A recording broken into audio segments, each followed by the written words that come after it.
Hey guys, senior NTR గారి సమాధి మన హైదరాబాద్ లో ఉందని మీలో ఎంతమందికి తెలుసు?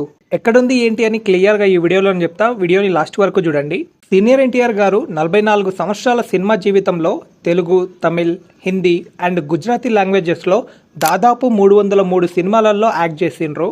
అలానే దాదాపు 7 ఇయర్స్ ఉమ్మడి ఆంధ్రప్రదేశ్ కి సీఎం గా పనిచేశారు. సీఎం గా ఉన్న టైంలోనే ఎన్టీఆర్ గారు హుస్సేన్ సాగర్ లో ఉన్న బుద్ధ విగ్రహాన్ని 1992 డిసెంబర్ 1న ప్రతిష్ఠించారు. సీనియర్ ఎన్టీఆర్ గారి మరణాంతరం అప్పటి ఉమ్మడి ఆంధ్రప్రదేశ్ సీఎం నారా చంద్రబాబు నాయుడు గారు సీనియర్ ఎన్టీఆర్ గారి మెమోరియల్ ని నిర్మించి 1999 మే 28న పబ్లిక్ చూడడానికి ఓపెన్ అయితే చేశారు. ఈ మెమోరియల్ పార్క్ కి entry completely free. Every year senior NTR గారి వర్ధంతి రోజు జూనియర్ ఎన్టీఆర్ గారు అండ్ కళ్యాణ్ రామ్ గారు వాళ్ళ ఫ్యామిలీ అంతా ఇక్కడికి వచ్చి వెళ్తుంటారు. ఈ memorial park timings morning 8 AM to 6 PM. Address వచ్చేసి నియర్ ఎన్టీఆర్ గార్డెన్. ఇంకెందుకు లేట్, ఇప్పుడే ఈ రీల్ ని ఎన్టీఆర్ ఫ్యాన్స్ కి షేర్ చేసి ఎంతమంది senior NTR and junior NTR fans ఉన్నారో కామెంట్ చేయండి. ఇలాంటి మోర్ ఇన్ఫర్మేటివ్ వీడియోస్ కోసం మన పేజ్ ని ఫాలో అవడం అస్సలు మర్చిపోకండి. Thank you all.